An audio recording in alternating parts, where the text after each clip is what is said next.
Let me move now to what I call, these are key facts that are undisputed. No one disputes this. And these will only take a brief thing to go through. For instance, number one, FERC regulation and authority only extends as far as Appalachian Power. They have no authority to regulate anything beyond Appalachian. FERC has no power to regulate state, local governments, or individuals. They don't have the authority. That was never given to them. All they can do is issue a license to a private owner of a project or one that controls the project and implement that, have that individual party, in this case, our case, Appalachian Power, regulate those uses. Appalachian Power has no police powers assigned to it. There is no authority that comes with this permit. The license is simply a requirement that they must follow in order to operate the project, and they must follow it very closely. So they have responsibility, but they have no police power to enforce that license upon anyone. The only way that they can enforce this requirement for shoreline management is if they owned the land in the project, something they don't own, something they gave every one of us flowage rights and retained the right to use the project in any means we wanted to, so long as we didn't impact our ability to flood. That's a pretty broad use.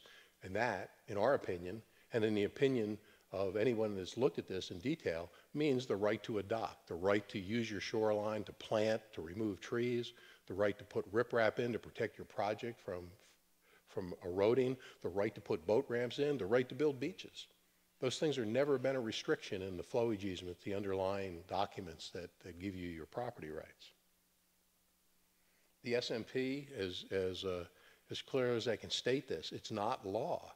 All the SMP is a license requirement for AEP. AEP has the responsibility to implement that document, and the only authority to implement it is through their property rights. And if they don't have the property rights, they don't have any business regulating those properties.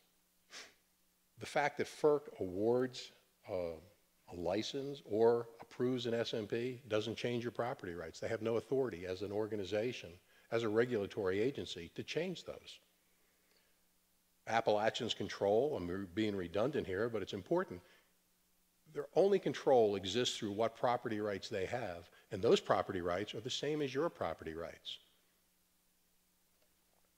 And FERC will tell their licensees, they say, look, since we don't have any power to regulate only licensees, we have no power to regulate individuals, therefore we have no power to adjudicate or resolve disputes between landowners, fee simple landowners, and Appalachian Power when it comes to property rights. And what they tell Appalachian, and they tell us all, is you need to go to a state court because property rights are a state issue and they need to be resolved in state court. Those are key facts, and no one, including Appalachian or the FERC, will dispute those. Well, come around 1998, remember when we were talking earlier, we talked about Article 41 was imposed upon AEP, and FERC said you need to start regulating uses in the project boundary. Well, at about the same time that was implemented, Appalachian began to read the flowage easement differently than what it had for the first 43 years of this project. They started to interpret it, and they started to say that, look, any use that you want to make in this project boundary, you have to apply to us for a license. It's going to be revocable. We can revoke it at any time, for any reason, or for no reason at all, including if we determine, Appalachian, if we determine that it's no longer in the public interest for you to have a dock, we will have that dock removed at your expense. Appalachian came back and they said, and this means that we can remove anything that's in this project boundary forever. Well, that's not exactly what the flowage easement ever said. The flowage easement said, you have the right to flood a portion of our land, to generate electricity, and to impound the waters. If you're not impacting that ability for Appalachian to generate power or impound the waters, they have no control over anything you do in that boundary because the landowners retained those rights. Appalachians restricted their interpretation of this flowage easement to say you can't even make improvements to that easement. Typically, when you're granted an easement, it's your responsibility to maintain it.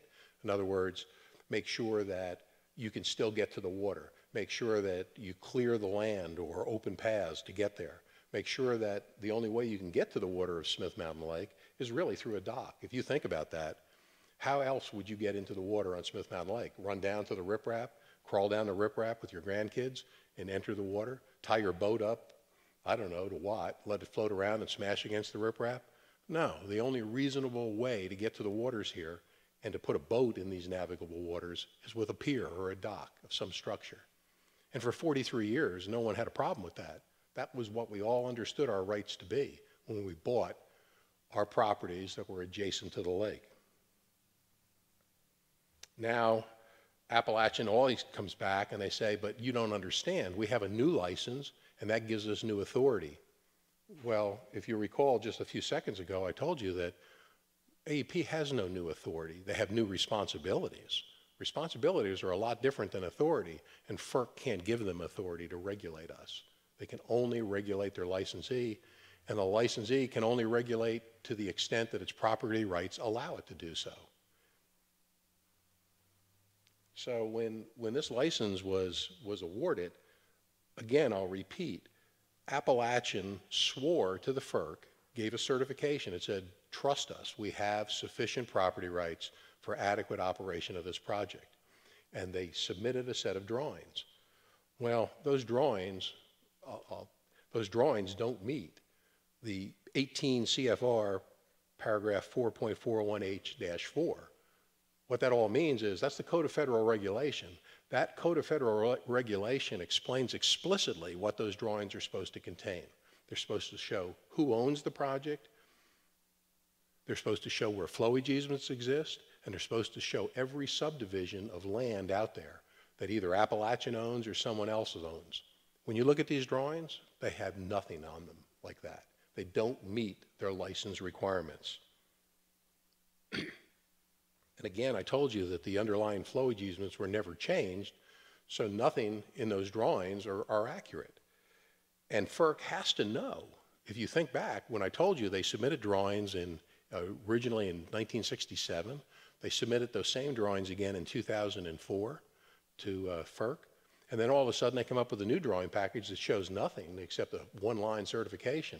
So FERC knows they don't have the property rights, but FERC hides behind this thing that says, well, we can't regulate private landowners, and we have no authority to adjudicate property rights, so you need to sue AEP in a court of law, state court. Well, that really isn't regulation. I don't know what that is. That's complicity. I mean, who in their right mind is going to take a lawsuit and sue a power company that's worth $16.5 billion, unlimited resources, unlimited access to whatever law firms they need, and sue these guys to get your property rights back? So what that is that's really the threat that they use to get you to sign a permit. And that permit conflicts, definitely conflicts with what your deeded rights are. In fact, let me just cover what that permit really, when you sign it, what you agree to do. You agree that Appalachian has the right and the authority to grant a revocable permit for your dock. Now think about that. You're agreeing with AEP that they have the authority to require you to sign that permit. Some of you that have been to these meetings have heard me speak with an analogy. Think going up Interstate 81 and a state trooper pulls you over. And he gets out of his car, he comes up to your window and he says, oh, listen, I am about to issue you a ticket because you exceeded the speed limit and broke Virginia law. But before I issue the ticket, you need to sign this piece of paper that says I have the authority to give you the ticket. Well, nobody would sign that piece of paper because nobody wants a ticket. State trooper doesn't require you to sign a document that says he has the authority because that authority is granted to him by our sovereign state that says you now have the authority to issue tickets, you have police powers. Appalachian has none. So when you sign those permits and you agree to this, you have compromised your property rights. Again, in this document, this license you sign with them, it actually takes your property rights that you have by deeded right and converts it to a revocable permit, one they can revoke at any time, including when they determine it's no longer in the public's interest Hell, we are the public. I mean, that just doesn't make any sense to me. You agree that this is now a personal right between you, it's an agreement between you and the power company, and when you sell your property, the next buyer has to sign a new agreement with Appalachian. You agree to all terms and conditions that are in their shoreline management plan. You agree to abide by all license requirements and any changes to that license today, tomorrow, forever. Well, that's an open-ended contract. I mean, that means, think of it this way, if you bought a house and you negotiated a price and you said, here's this house, I'm going to pay $500,000 for it, and the buyer says, well, that's okay, unless prices go up in the future, then we can renegotiate this contract and you'll pay us more. That no one would sign a permit like that. No one would sign a contract. It's not a legal contract. I don't believe their permit's a legal contract. It doesn't make sense. And if you agree, when you sign this, you also agree that you won't take AEP to court, that you will not challenge their right once you sign this, and that your status will become that of a licensee to AEP. Well, we shouldn't be signing those permits, and you should have been informed properly by AEP and been told they don't have the authority to make you sign these. You should have been told by your closing attorneys that they don't have the authority to do this, but for the last 10 years, since 2003, we've probably had 3,000 people sign away their property rights by signing these permits. There are some that would say that APCO's permit is nothing more than a sham and a fraud, that under threat of expensive litigation or under a color of false authority, that they get you to sign this permit. Well, that's not legal. In fact, it may even be criminal. According to the APCO spokesman, John Sepulvich, he says that if you try to modify your permit to make it consistent with your property rights, Appalachian will dismiss that permit, will not approve it, and will consider it not submissible. So it will be incomplete and unapproved. Well, there you go. That's their chief spokesman telling you, if you don't agree to our terms, you don't get a dock. They don't have any authority to do that. But FERC just idly stands by and allows this to happen because it insists it has no authority to change property rights. And you should go sue AEP in a state court of law. Now, what AEP has really done is expanded their flowage rights. And they've done it unilaterally. You can't change a contract, we all know that, unless both parties agree. And here they are getting you to sign a document under false representations. They're getting you to now sign permits for dock permitting, for giving you new pier specifications and specifications for your dock. They're telling you how wide your path can be to get to the lake. They're telling you that you can't remove vegetation without their permission. You can't add vegetation without their permission. And you can't even stabilize your shoreline. They're telling you at one time that you couldn't even upgrade your dock or maintain it without getting a permit. We had some of that language changed when we did the ADR back in 2012 and 13.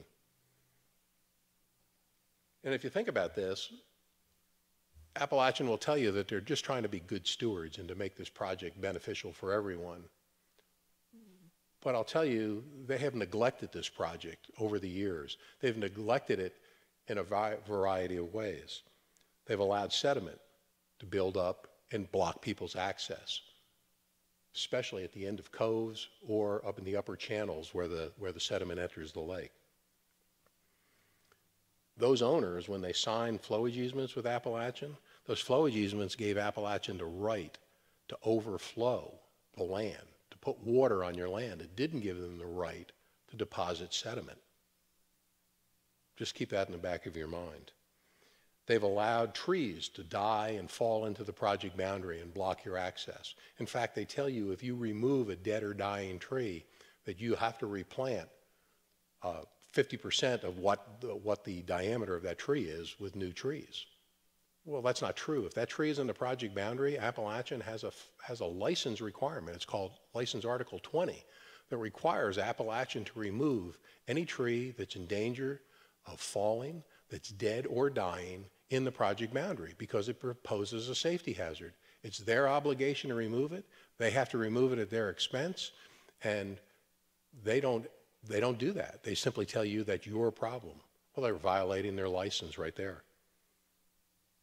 They've allowed, in many cases, shoreline just to erode back way past the 800-foot contour and eat into people's lands. You've seen it as you drive around the lake. You'll hit shoals and some of the points and so forth where the land has just been eaten away by wave action in the lake. They've allowed that to happen. Appalachian, for the first time, started to install riprap last year. They started to install riprap on one side of Dam Island. That's the island right in front of the dam because of erosion and trying to stop that island from disappearing. Appalachians allowed driftwood. They've allowed other objects to accumulate in the lake, to back up in the end of coves and deny people access. That's all not consistent with the agreement they signed with us in 1960. And you just need to understand that those agreements are the law. Those agreements of flowage easements and land contracts are what our rights are. Their permit takes those rights away.